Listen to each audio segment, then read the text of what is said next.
ministrar na semana passada, tá? Mas eu quero cumprir esse currículo aqui agora. João capítulo 15, versículo 9, por favor, venham comigo. A lei do amor, o caminho mais excelente.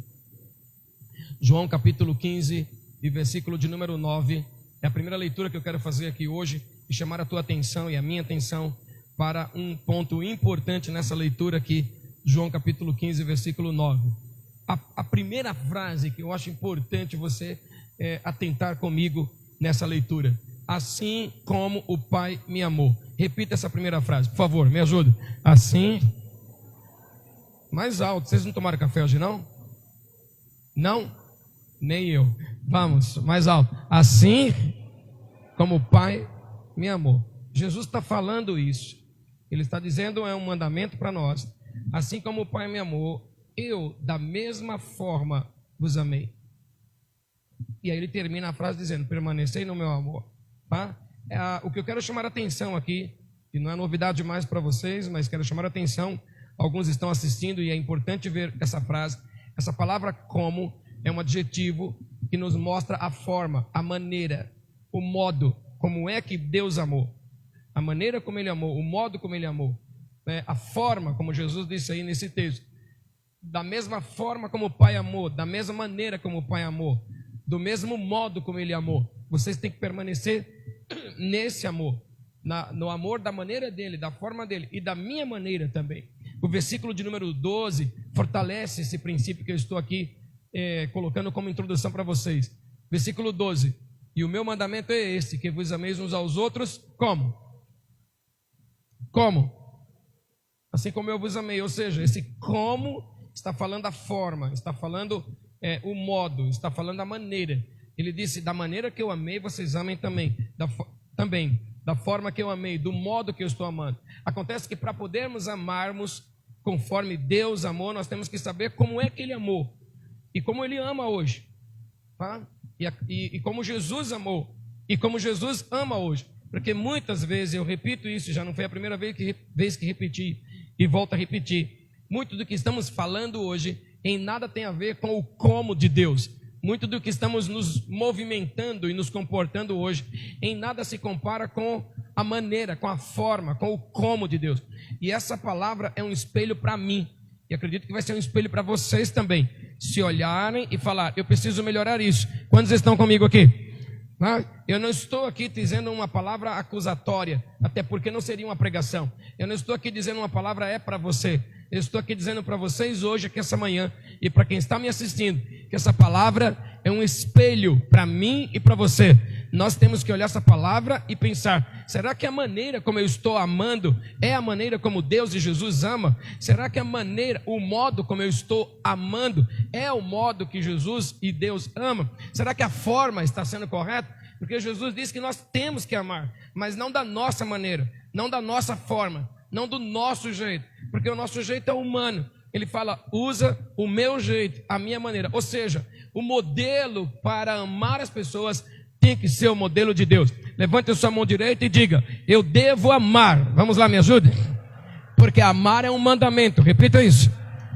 Diga: porém, não amar da minha maneira, nem do meu modo. Diga: mas da maneira de Deus, do modo de Deus, na forma de Deus. Diz para o teu irmão: você deve amar sim, Senhor. Vamos lá, me ajude? Mas não da tua maneira. Me ajude? Não do teu modo, não da tua forma. A maneira correta de amar, diga para o seu irmão, é a maneira de Deus, é o modo de Deus, é a forma de Deus.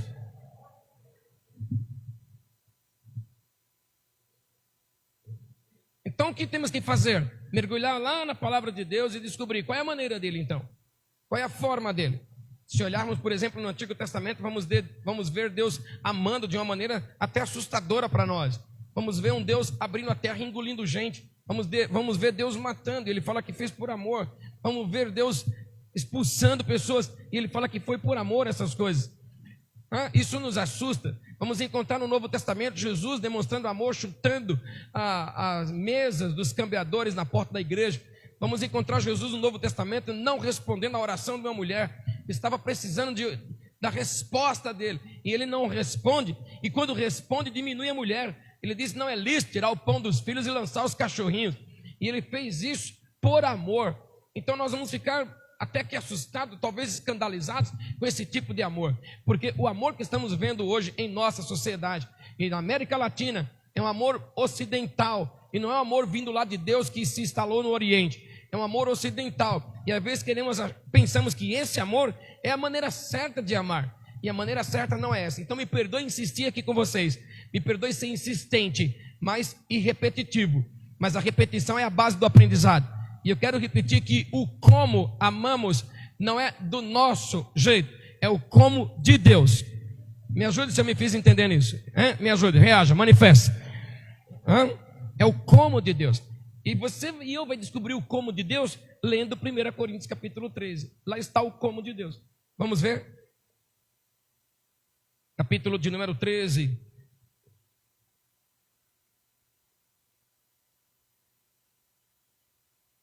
Um dos conceitos mais fundamentais da honra é o amor.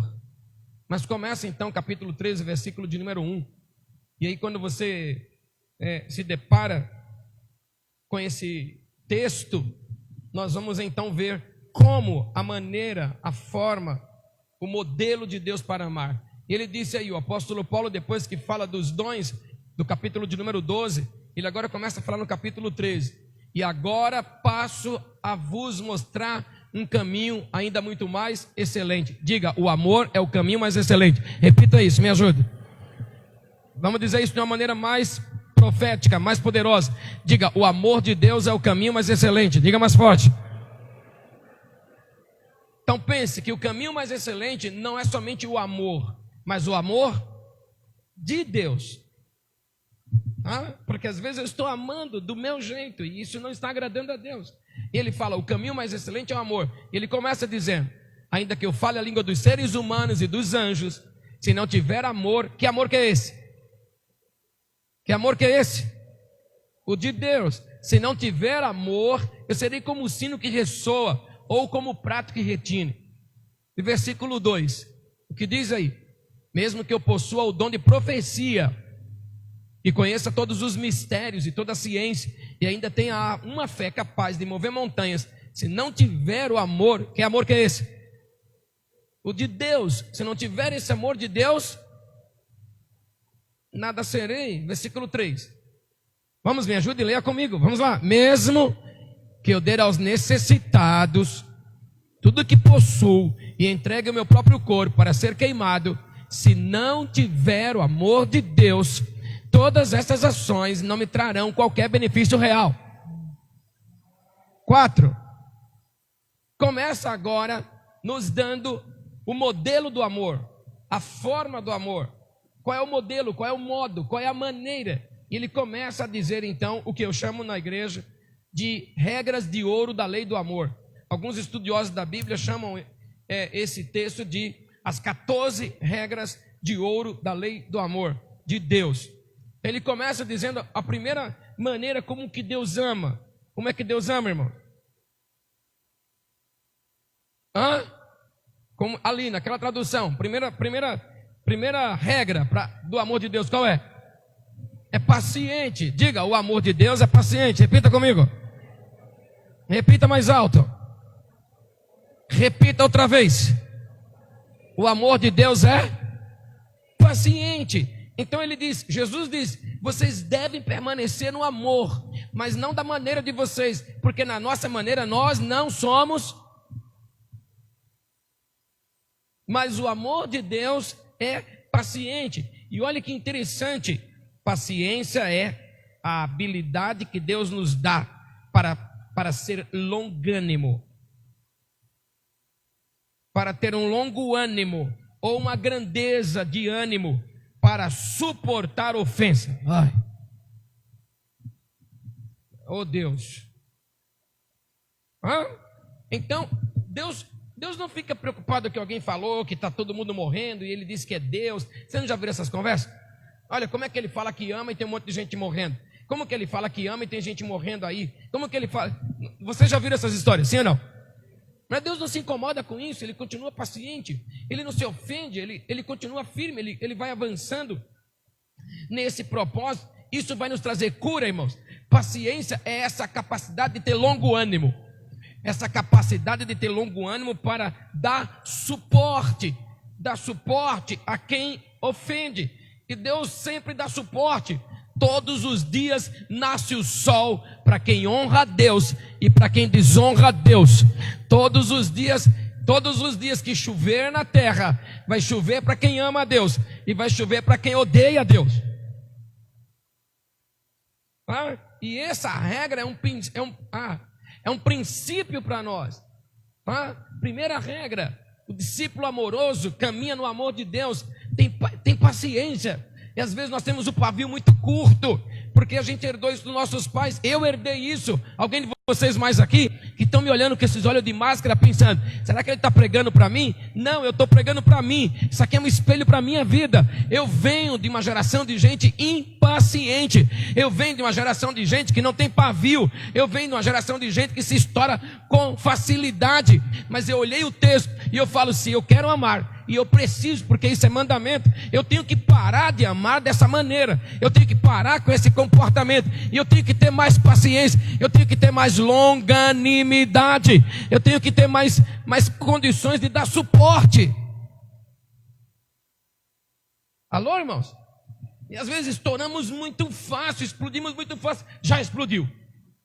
Gente que explode muito fácil não pode dirigir no trânsito de São Paulo. Sim ou não? Não dá para dirigir no trânsito de São Paulo. Então, esse amor de Deus nos torna mais paciente. A gente dá mais suporte. E caminhamos. Tem gente aqui que vai ser mais paciente. Diga aleluias. Você acha que é por você que você vai conseguir? Você acha que consegue sozinho? Você acha que eu consigo sozinho? Quantos de vocês tem hora que dá vontade de virar a mesa? Ai, gente, quanta gente humilde, poxa, santa. Quantos de vocês têm vontade de virar a mesa em cima de alguém? Além de mim aqui, além de mim. Não dá vontade? Por que a gente não faz isso por causa do Espírito Santo? Nós não conseguiremos sozinho. Você e eu não vai conseguir sozinho. Nós temos ao nosso lado o Paráclitos, o amigo inseparável, o Espírito Santo, que vai nos ajudar a não virar a mesa, porque dependendo da hora que a gente vira essa mesa, pode desatar uma guerra desnecessária. Pode desatar uma guerra desnecessária. Um pouquinho de paciência vai evitar uma grande guerra. Eu poderia te dar vários textos, mas hoje uma mensagem para a gente fazer um espelho de nós mesmos. Eu estou fazendo aqui comigo. Estou leve aqui com vocês. Número 2, outra regra.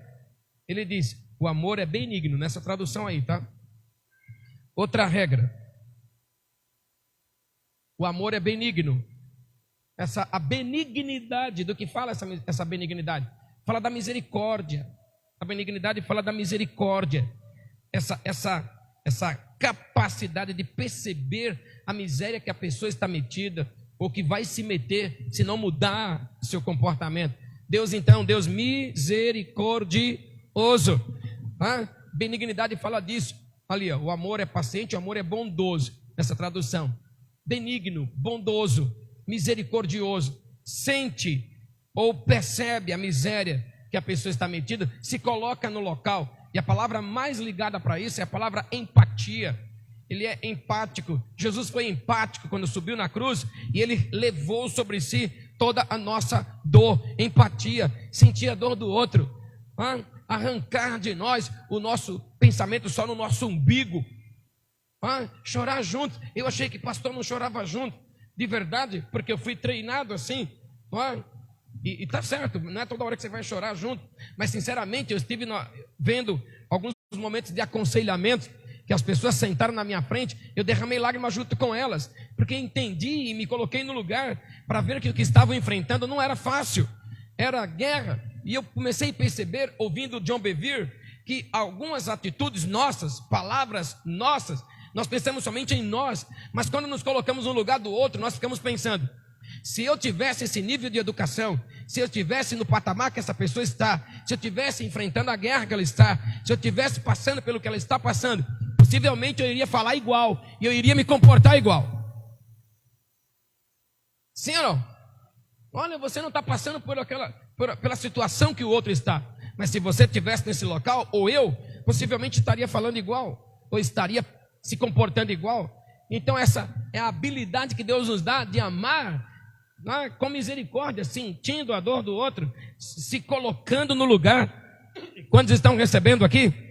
Tem gente aqui que vai ser mais benigno a partir de hoje, tem gente que vai ser mais bondoso, tem gente que vai ser mais misericordioso, trabalhar mais ameno, irmão. A vida é só uma e é só 120 anos. Só são 120. Se a gente levar as coisas meio assim na pancada, não funciona. Mais ameno.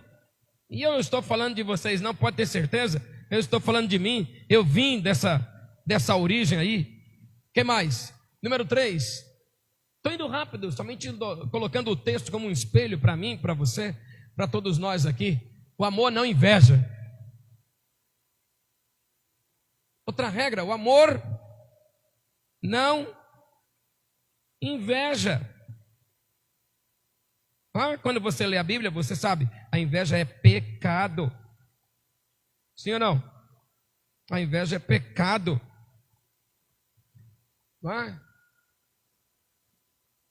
E a inveja, ela está muito ligada com ciúmes. Por que gera ciúme nas pessoas? Qual é a causa de gerar ciúme? Qual é uma das razões que gera ciúme nas pessoas? Inveja. Querendo ter o que o outro tem, querendo chegar no lugar que o outro chegou. E isso gera ciúmes. E Deus é ciumento? Deus é invejoso? Não é. Então, quando estamos pensando nesse amor de Deus, estamos pensando que esse nosso Deus não é invejoso, não é ciumento. Vamos, diga comigo, vou amar como Deus ama. Diga mais forte. E arrancar de mim, vamos lá, os ciúmes e a inveja. Então, amar como Deus ama é ter aversão a ciúmes. Aversão a ciúmes. O discípulo amoroso não arde em ciúme. Gente ciumenta arde em ciúme, irmãos. Misericórdia. Gente ciumenta arde em ciúme. Isso é um grande problema.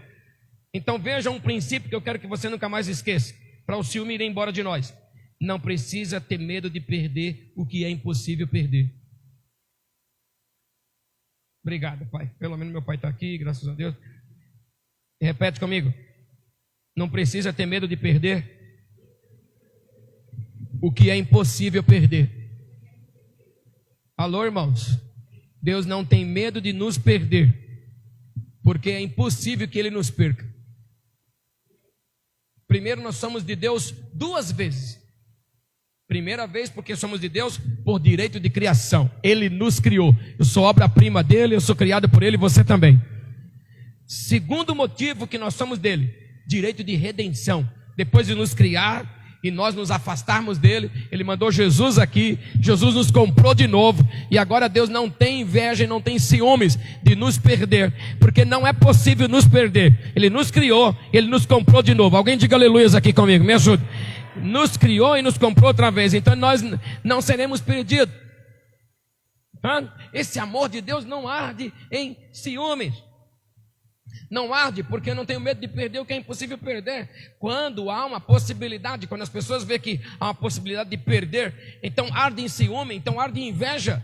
Mas não é preciso quando nós temos o amor do nosso Deus em nós. Quantos recebem esse princípio ou essa regra como um espelho para você? Além de mim aqui, como um espelho para você.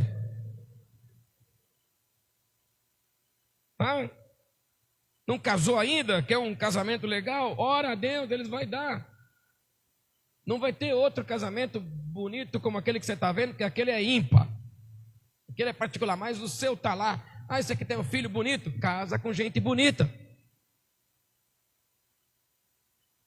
Tem outro jeito, que se você casar com gente feia, ainda que você ora, clama, os bichinhos vão nascer feio mesmo. Porque é a forma, é assim, fazer o quê? Casou assim, não é? Quer ter um carro, quer prosperar, vai pelo mesmo caminho, estuda, trabalha, ora, busca Deus, você tem inveja.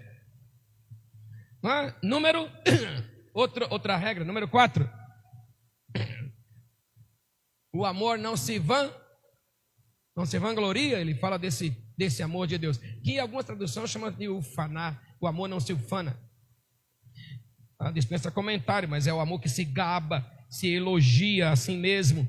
E eu vi algum tempo atrás, até comentei aqui na igreja, que alguns com essa vanglória, um dia vai chegar no culto, vai levantar as mãos e vai dizer: louvado seja eu, adorado seja eu, bendito seja eu.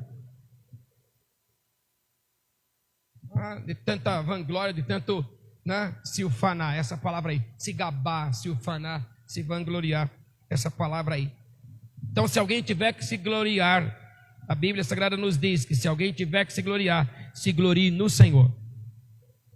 Se glorie no Senhor, se glorie na esperança, se glorie nas tribulações que você passou, se glorie nas fraquezas, se glorie na cruz de Cristo, se glorie no seu caráter, se glorie na dignidade. Se você quiser se gloriar ou se gabar, se gabe da sua dignidade, do seu caráter, se glorie do seu caráter. É o seu caráter inabalável que vai fazer você fluir em Deus. É a sua dignidade que vai fazer você fluir em Deus. Tem gente aqui que vai sair mais poderosa nessa manhã de hoje aqui. Tem gente aqui que está recebendo essa palavra pela internet, que Deus vai fazer algo poderoso nessa casa e nessa vida, em nome do Senhor Jesus. Número 5. Eu vou rápido. Outra regra de ouro da lei do amor: o amor não é soberbo. Uma coisa muito ligada com a outra parece, mas quando se fala de vanglória, se fala de se gabar, de se elogiar a si mesmo. Quando se fala de soberba, está falando de insubmissão. O amor não é soberbo, ou seja, é submisso. A submissão e o amor andam de mãos dadas. Diga comigo: submissão e amor andam de mãos dadas. Repita isso comigo, me ajude. Orgulho, arrogância, altivez não deve morar em nosso coração. O nosso coração tem um trono, e nesse trono senta o nosso Deus. Nosso Deus. Então essa questão de submissão, de obediência, de se colocar debaixo é um princípio de adoração, como eu ensino aqui por muitos anos. A submissão é a essência da adoração. Conhecemos nossa vida de adoração por nosso comportamento de submissão. Ou seja, a submissão determina a nossa vida de adoração. E adorador não é somente quem canta, não é somente quem toca. A igreja do Senhor é chamada como adorador. Os apóstolos, os profetas, os evangelistas, pastor, mestre, membros, discípulos, não importa. Todos nós somos chamados para ser adorador. E qual é a marca do adorador? Submissão, aprender a submeter-se, aprender a se colocar debaixo, aprender a dizer assim: Senhor, aprender a se conformar com a visão, a missão e os valores de alguém sobre a nossa vida. Alguém diga glória a Deus aqui, porque esse espírito de jumento vai sair de nós. Arrumei um demônio novo hoje.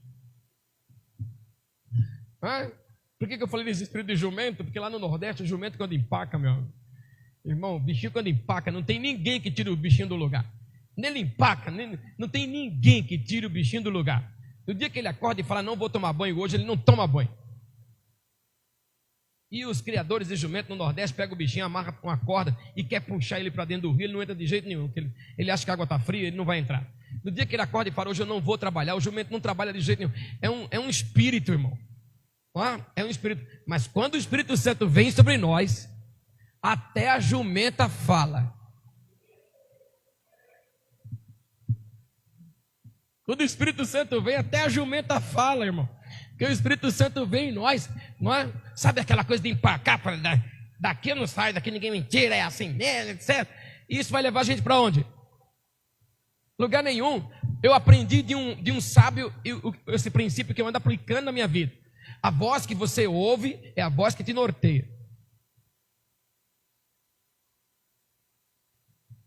Como é aquele irmão lá que foi para a glória lá, aquele pastor? Agora há pouco a gente estava assistindo lá em casa, doutor Miles Moore. Olha o que ele disse: qualquer um de nós, presta atenção no que eu vou dizer, qualquer um de nós, em qualquer lugar, está sendo influenciado por alguma coisa.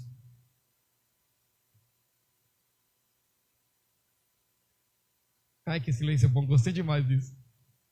Qualquer um de nós, em qualquer local, está sendo influenciado por alguém.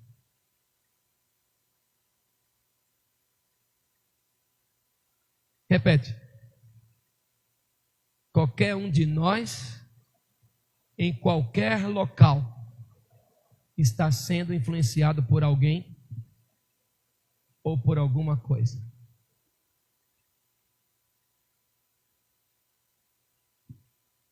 Alô?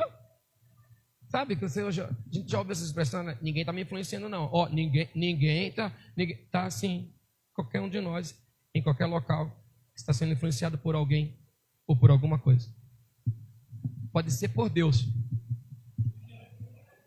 Pode ser o Espírito Santo. Pode ser nossa alma, e isso é ruim. Pode ser demônio, isso é muito ruim. Quando é a alma, a gente empaca com o espírito de jumento. Daqui eu não saio, daqui ninguém me tira, aquela coisa. Ah, isso é soberba. E pasmem vocês, a soberba não... Você às vezes não consegue perceber que às vezes a gente pensa que gente soberba é gente que fala alto, que grita, que tem presa grande. Não, isso aí é vampiro.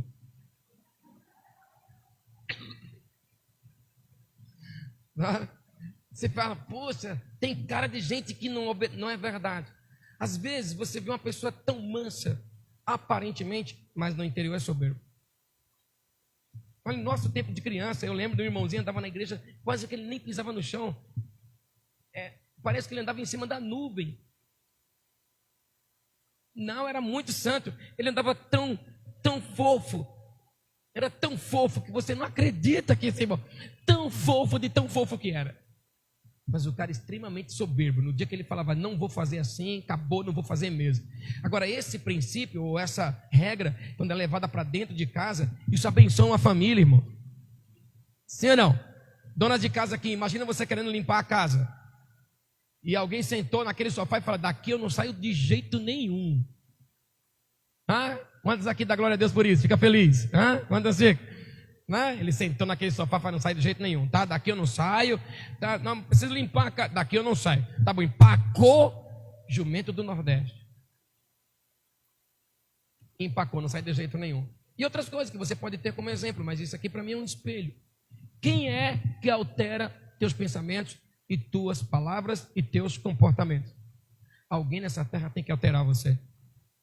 Que se você foi inalterado, foi inalterável, tem que ir para o céu. Que só o nosso Deus é imutável, inalterável. Ele nunca muda, ele nunca se altera. Ele é o mesmo ontem, ele é o mesmo hoje, ele é o mesmo amanhã. Mas nós terráqueos e limitados, temos que ter gente que também terráquea e limitada, com limites, para que Deus use sobre a nossa vida, para alterar nosso pensamento, palavra e comportamento. O amor de Deus não é soberbo, se submete. E isso é bom, bonito e nos abençoa. Número 6.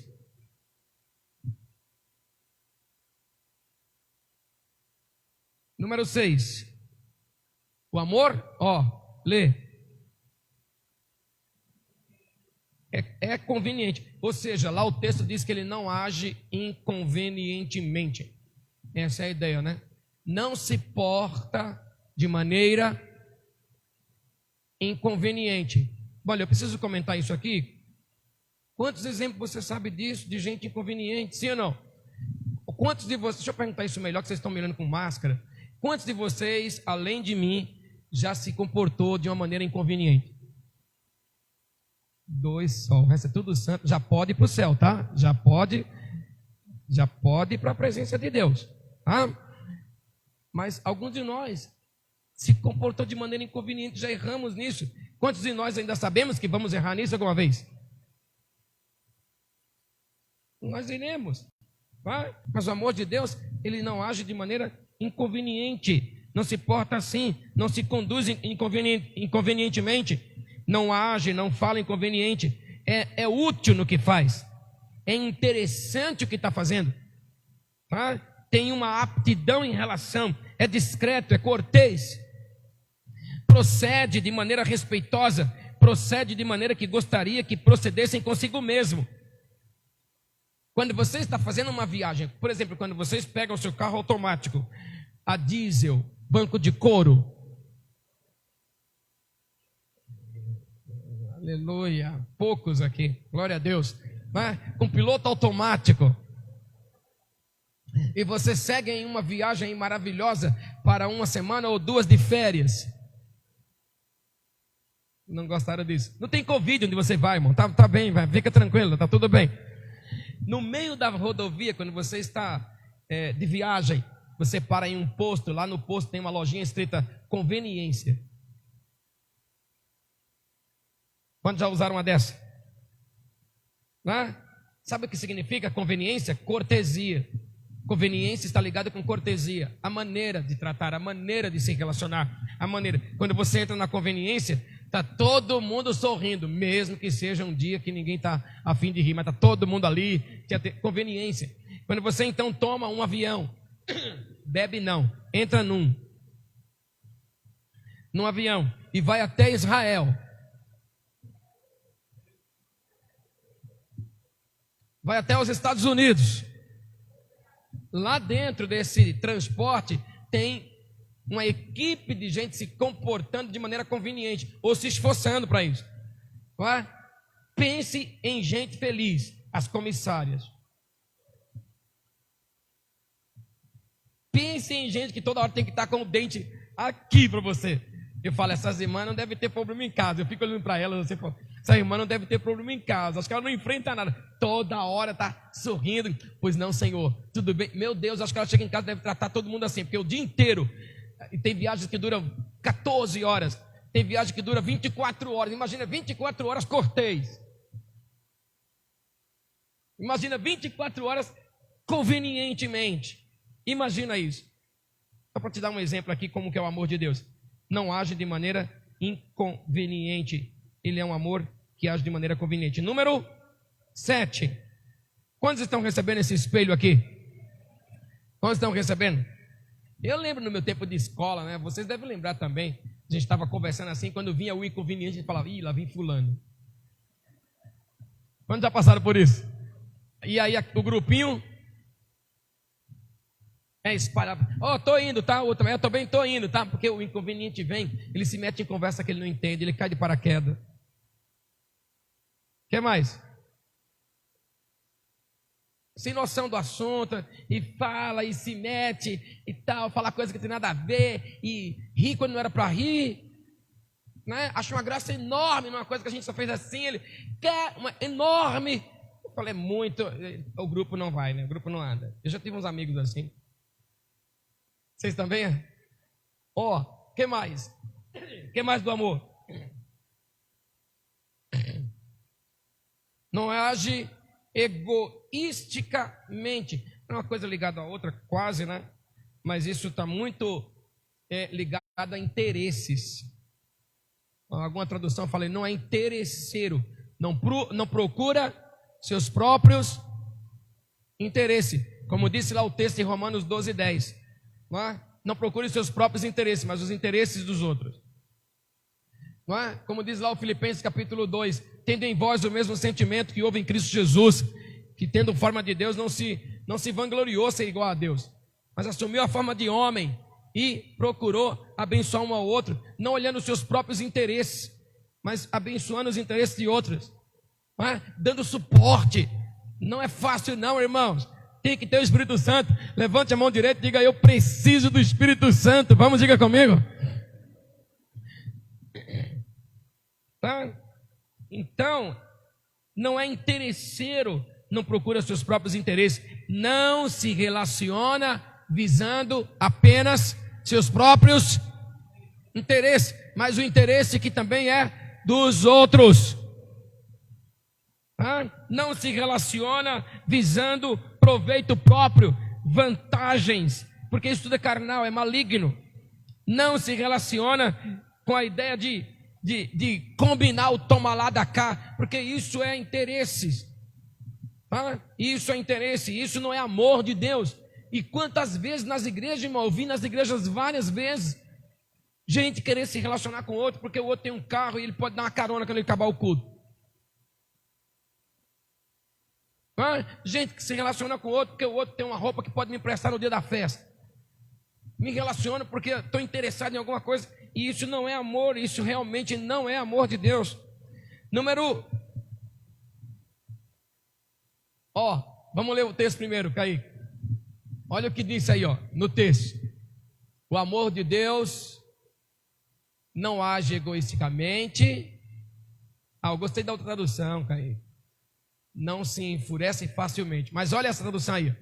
O amor de Deus não se irrita.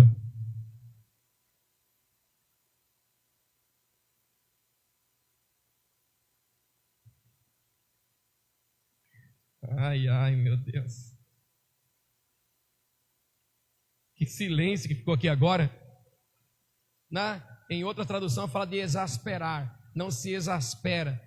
Ou não se irrita facilmente. Isso aqui é o famoso pólvora, né? Se irrita facilmente. O famoso pólvora. Tá? Esse triscou, já irritou. Tá? Você acorda de manhã e fala bom dia. Ele fala por quê?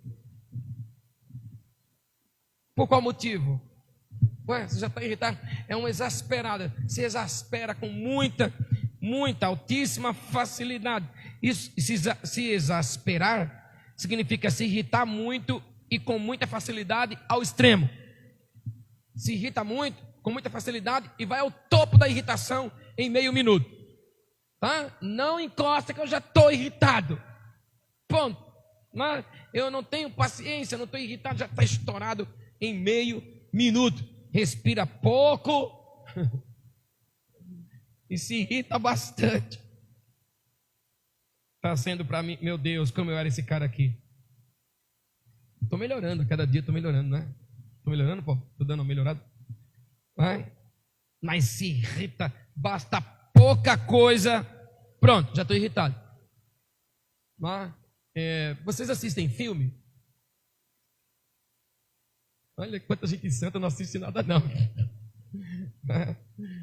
Eu estava assistindo aquele filme dos Vingadores. Já assistiram não? Já assistiram? Eu também assisto, eu fico botando a Bíblia dentro. Ninguém gosta de assistir comigo, mas eu gosto de assistir filme. O cara fica verde, fica grande e quebra todo mundo na pancada. Da hora, né? Quebra todo mundo na pancada. Mas para ele ficar verde, o que tem que acontecer primeiro? Ele tem que se exasperar, ele tem que se irritar, ele tem que ser fácil. Tá? Irrita ele, que ele fica verde na mesma hora. Uma das cenas do filme acontece assim: ele está vindo e aí vem um negócio grande aí que tem que acabar. E aí alguém fala para ele: está na hora do senhor ficar verde. Fala, mas ele não se irritou ainda. Ele fala: pois é, eu sempre vivo irritado. Vocês lembram disso? Vocês lembram não? Se irritou na mesma hora, já ficou verde, já quebrou todo mundo e tal. Olha para alguém e fala: irmão, não fica verde não, vai lá, me ajuda com assim, meu irmão, não fica verde, meu Deus. Está ficando verde muito fácil.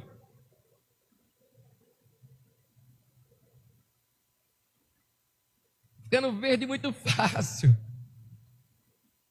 A gente consegue sozinho? Não, nós precisamos de quem? Do Espírito Santo. Sozinho a gente não consegue, irmão. Sozinho não consegue.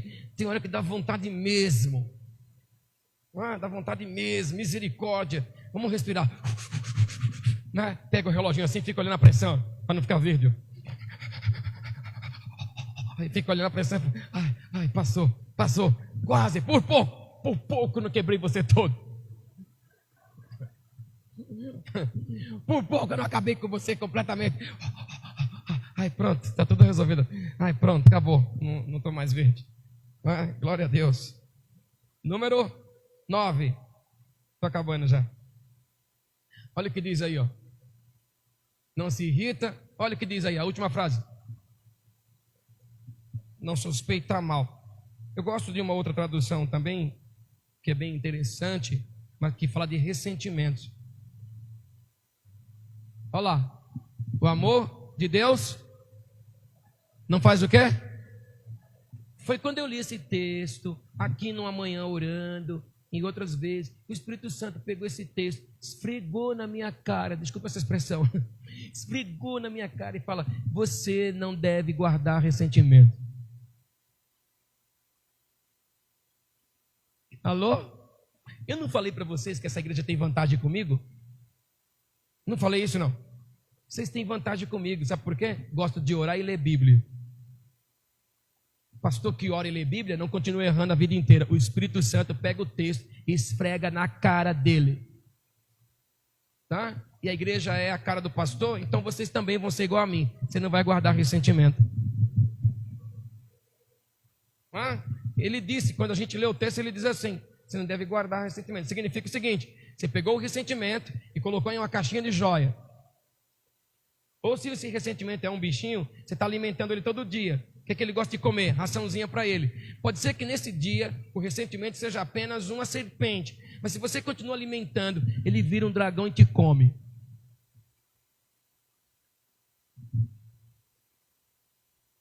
Eu conheço a minha igreja, né? Tem coisa que nem dá para falar assim, foi Deus falando, né?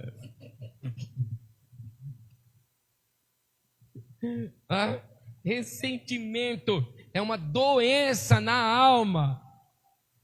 Impede o amor de Deus de agir, impede o perdão de fluir, que está ali ressentindo, sentindo a dor como se ela tivesse acabado de acontecer.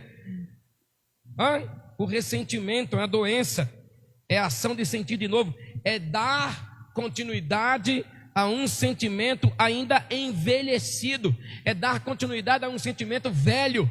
Ressentimento é isso. O amor de Deus não dá continuidade a sentimento velho. O amor de Deus não fica lembrando que no dia que você nasceu, ou no dia que você era adolescente, você fez e aconteceu. O amor de Deus não dá continuidade a sentimentos velhos, porque esse ressentimento, disse o livro de Salmos, apodrece os ossos.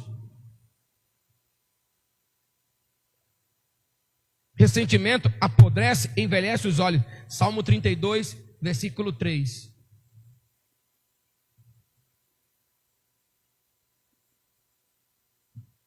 Alô, irmãos? Então pensa nisso comigo. Você não perdoa, irmão, porque a pessoa que fez ou aconteceu é legal, etc. Não, você perdoa para você viver bem. Você perdoa que é para o teu coração não virar um depósito de lixo.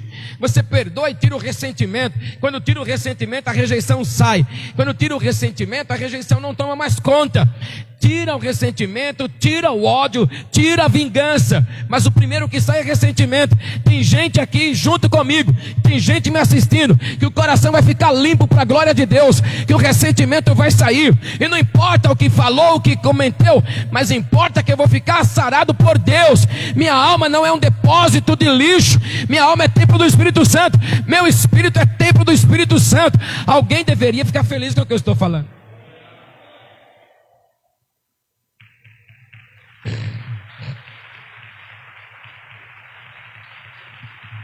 Alguns anos atrás, vocês sabem, eu estou mexendo com esse assunto de casal faz um bom tempo. Casal, gente, um bom tempo. Mas eu e meu pai e a Inês, na época minha mãe também, nós fomos ministrar um casal que nem era da nossa igreja. E tinha acontecido lá um negócio bem estranho de traição. Ministramos uma semana, ministramos duas. Quando chegamos lá, quem traiu, quem fez, que aí está o ponto importante, o arrependimento, não é? A gente conhece gente arrependida, sim ou não?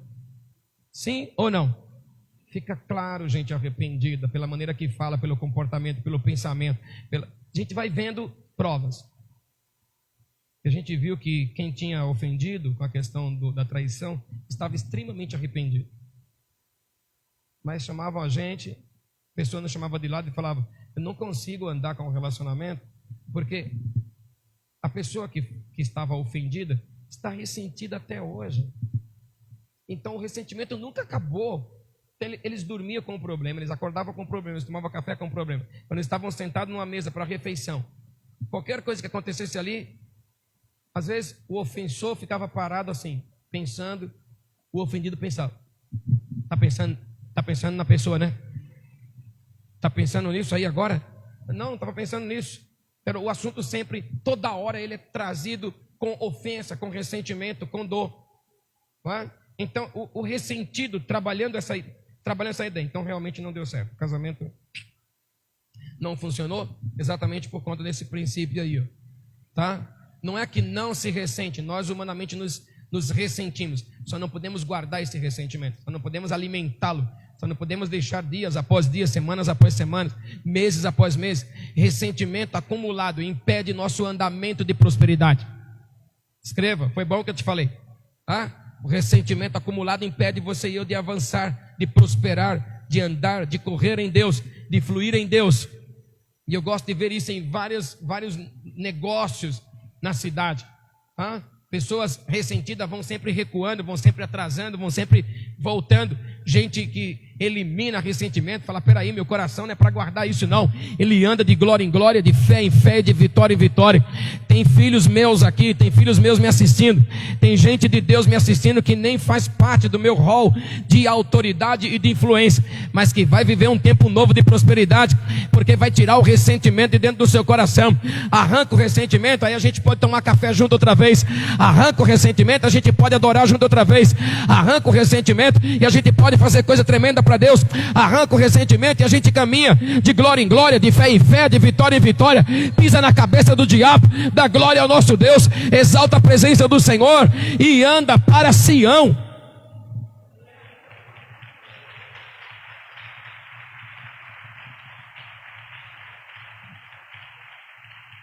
Estou recebendo essa palavra como um espelho para mim.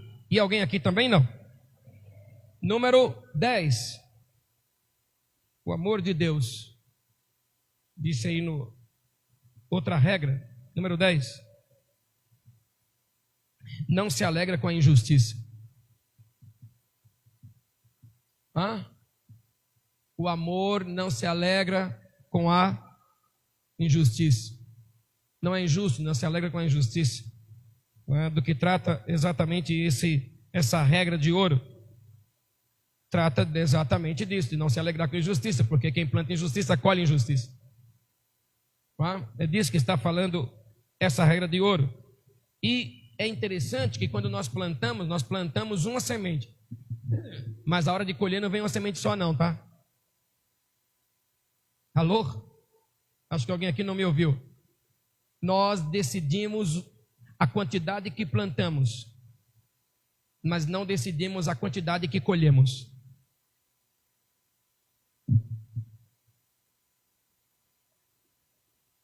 Você decide quanto planta, mas não decide quanto colhe.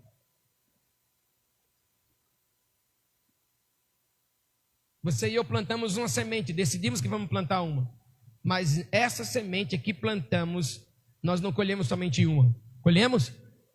Plante uma semente de qualquer coisa. Quando o fruto começar, quantas sementes você vai colher? Uma só? É impossível plantar uma só e colher uma só. Nós decidimos a quantidade do que plantamos, mas não decidimos a quantidade da colheita. E quem planta injustiça vai colher injustiça, mas não vai colher a mesma semente que plantou. Vai colher pelo menos o dobro. Então, nosso Deus é tremendo por isso, e que Ele nos ajude nisso. Porque o nosso Deus é justo, porque Ele não é injusto.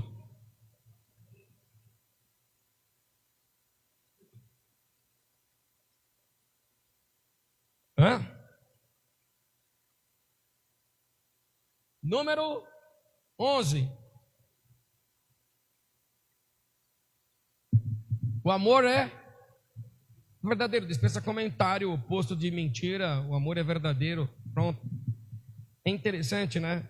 Porque acho que um dos meus filhos estava comentando sobre quando você olha uma pessoa falando e você sabe que ela está mentindo. Quantos já sabem disso? Quantos sabem sem poder fazer sem ter pesquisa, sem estudar com ninguém? Quantos sabem quando você olha para alguém e sabe que ela não está mentindo, que ela não está falando a verdade? Quantos de vocês sabem disso? É incrível como a verdade sai com força, é ou não é? É incrível como que aquilo que é verdade sai de dentro das entranhas, de uma maneira muito tremenda. Você vê pessoas falando com verdade, elas falam com firmeza, eles falam com intrepidez. Você vê pessoas falando com pouca verdade, as conversas são meio partidas. E às vezes você nem entende o que está sendo falado. Sim ou não? O espírito de mentira não somente leva as pessoas a mentir, mas leva também as pessoas a não se fazer entender. Porque comunicação não é o que você fala, é o que as pessoas entenderam do que você falou.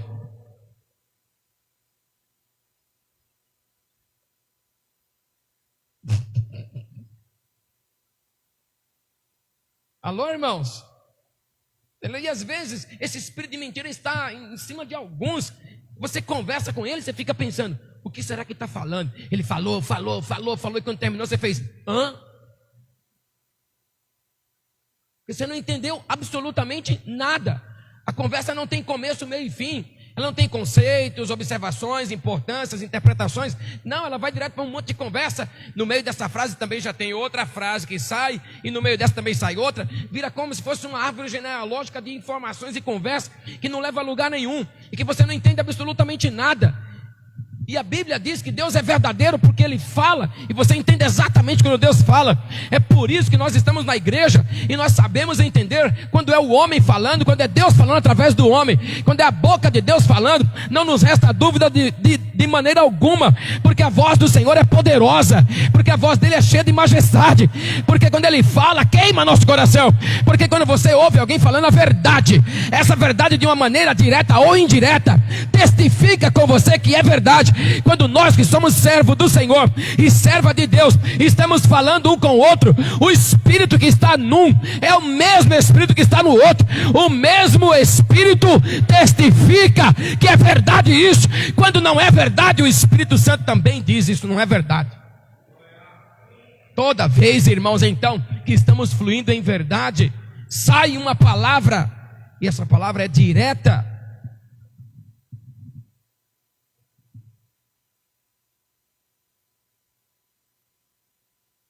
Poderia dizer tantos exemplos sobre isso, mas o amor é verdadeiro. E essa questão da verdade, sabe do que está ligado à questão da verdade? Clareza, franqueza, transparência. Transparência. A gente às vezes brinca quando estamos assistindo televisão, né? E alguém para na frente, você fala, você não é transparente, tá? Dá licencinha. Não sei vocês, já brinquei bastante vezes assim. Você não é transparente, tá? Mas se queremos amar como Deus ama, nós temos que ser transparentes. Sabe o que é isso? É botar o que está dentro de você para fora de verdade. É isso. Aponta aí no coração de alguém e pergunta, o que será que está aí dentro de você? Vamos lá, pergunta para esse irmão aí, vai lá, me ajuda.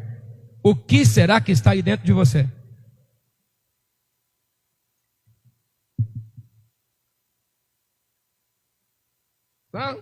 Sabe qual é a pessoa mais perigosa do mundo? Depois do diabo, claro, estou falando de gente. Sabe qual é a pessoa mais perigosa do mundo? Aquela que esconde sentimentos.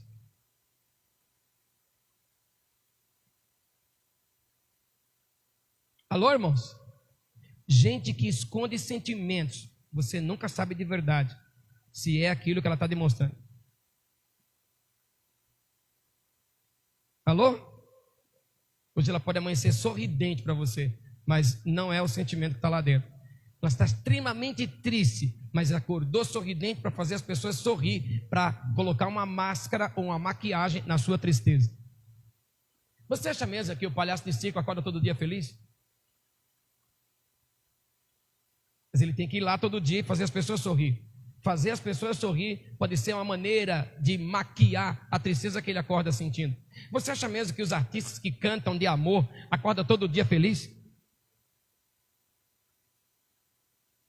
Você acha? É o amor. Não. Você acha mesmo que acorda todo dia? Vocês conhecem esses cânticos, né?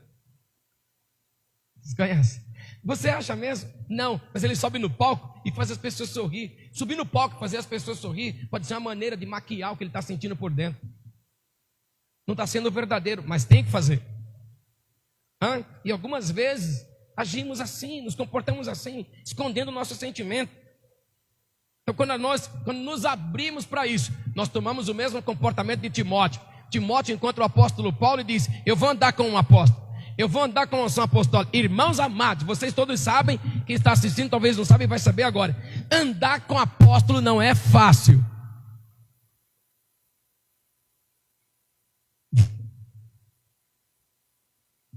Vamos, diga misericórdia. Vamos lá, me ajuda. Diga misericórdia, meu Deus, vai lá. Andar com apóstolo não é fácil. Uma unção apostólica nos circuncida. Uma unção apostólica quer ver a intimidade. Uma unção apostólica vai cavar fundo em nosso sentimento. O apóstolo Paulo disse, Timóteo, quero te levar comigo. Mas para você ir comigo, me mostra o teu sentimento. Me mostra o que está escondido aí dentro de você. Se você não revela seu sentimento, se você tem paliativos, se você tem maneira de maquiar o seu sentimento, não dá para caminhar comigo nessa viagem. E o que é que Timóteo fez? Está aqui meu sentimento. Circuncida. Circuncidar é a maneira de mostrar o que está por dentro, por dentro do coração, no sentimento, é uma maneira. E isso é amor de Deus. Número 13. É 13 agora? 12. Agora vocês vão gostar desse número aqui. Número 12. O amor de Deus é esperançoso. Alô? Ele tem esperança. Ele é esperançoso. E por que ele tem esperança? O que é esperança? É uma capacidade que Deus coloca em nós de acreditar que amanhã pode ser melhor.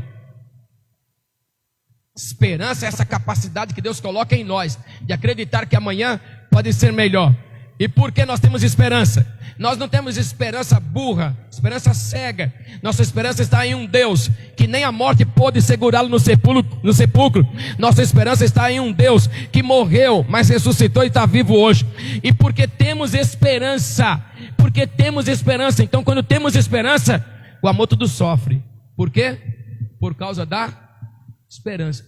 O amor tudo crê. Por quê? Por causa da esperança. O amor tudo espera. Por causa da esperança. O amor dá suporte. Por quê? Por causa da esperança. A esperança é essa expectativa fundamentada em possíveis probabilidades de acontecer.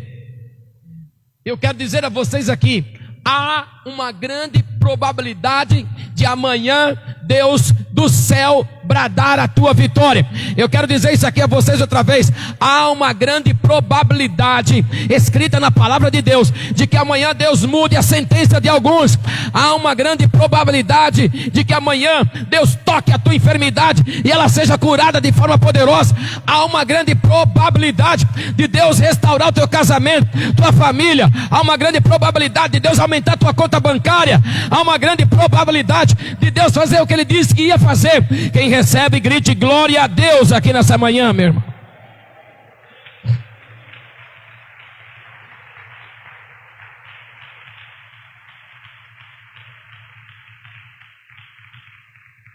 Então por que eu te falei da probabilidade? Porque onde houver probabilidade, ali há uma esperança. Tem uma grande probabilidade de acontecer, então há uma esperança. Estou esperançoso, não há? Quem já esteve com situações de e amanhã como vai ser, sabe. Se hoje alguém te der o mínimo de esperança, um mínimo de probabilidade, você fala amanhã pode ser melhor. Não é? Quem já esteve com parentes no hospital sabe que lá o médico pode te dizer assim: ó, hoje a pessoa espirrou. Você fala, é uma probabilidade. Só foi um espirro, irmão. Mas você fala, é uma probabilidade. Amanhã pode acontecer diferente, pode amanhecer melhor.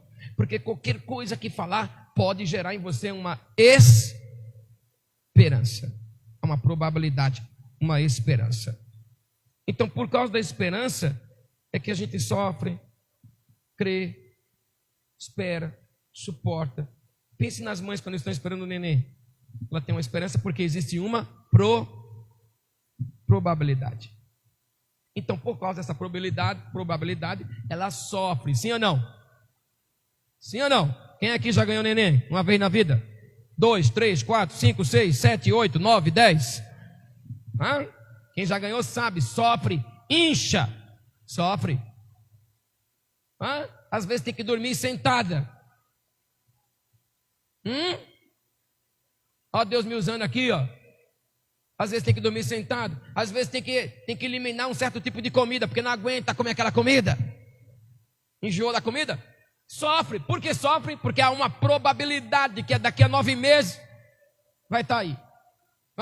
A mãe que está esperando o neném, tudo crê. Crê porque existe uma probabilidade. Espera, suporta. Porque sabe que vai passar. E quando passar, ela vai balançar a bandeira de vitória. Eu declaro uma esperança nova aqui nessa igreja. Eu declaro uma esperança nova sobre o teu coração.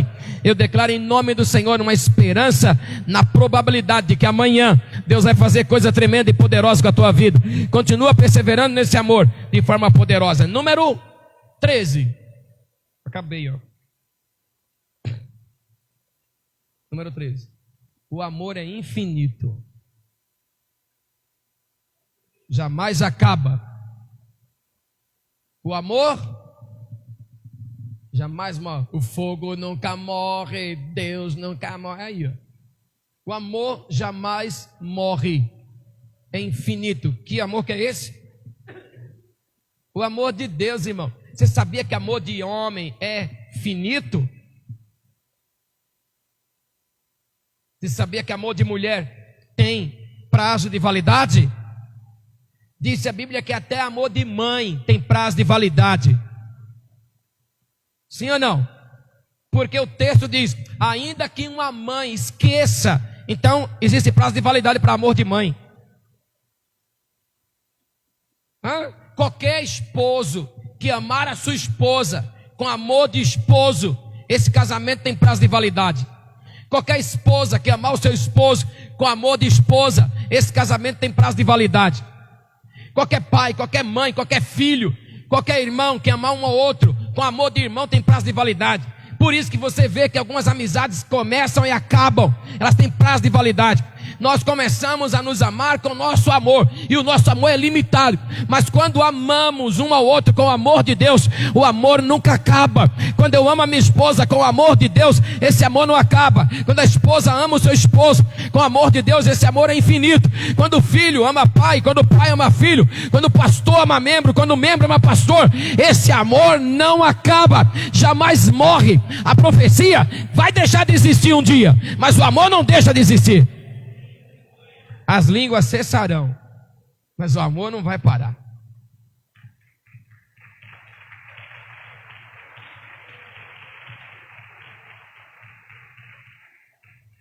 Esse amor nunca finda, nem na terra e nem na eternidade, porque, na verdade, Deus não tem amor. Deus é amor. Alô, irmãos? Deus é amor. Esse amor vai até a eternidade. O amor dele é maior que a profecia, maior que as línguas, maior que a ciência, maior que a fé, maior que tudo. É esse amor aí. Então, se teve prazo de validade, porque não era amor de Deus. E 14, terminei essa pregação chamando ela de meu espelho. Se eu pudesse dar um título muito pessoal para ela. Meu espelho. Olhando para ela, olhando para mim. O amor de Deus é permanente.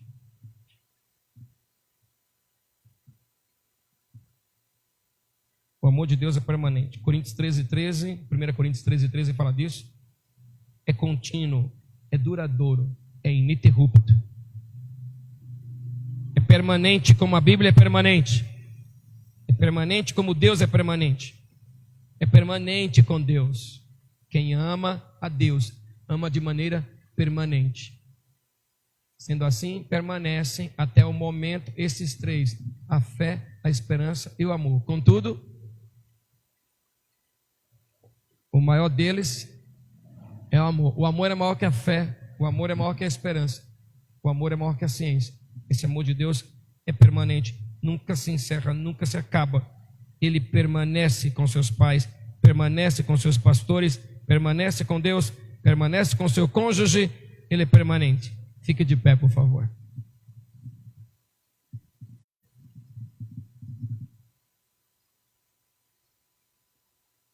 Louva a Deus por quem está assistindo e que essa palavra te toque de uma maneira poderosa. Mas, irmãos, orem comigo, por favor. Não se mexa, não se mova, por favor. Pensem comigo. Você está realmente bastante acostumado a ouvir essa mensagem ou uma parecida com essa? Deus abençoe quem está assistindo para a glória do Senhor, tá? Recebe essa palavra no teu espírito. Mas eu quero voltar outra vez.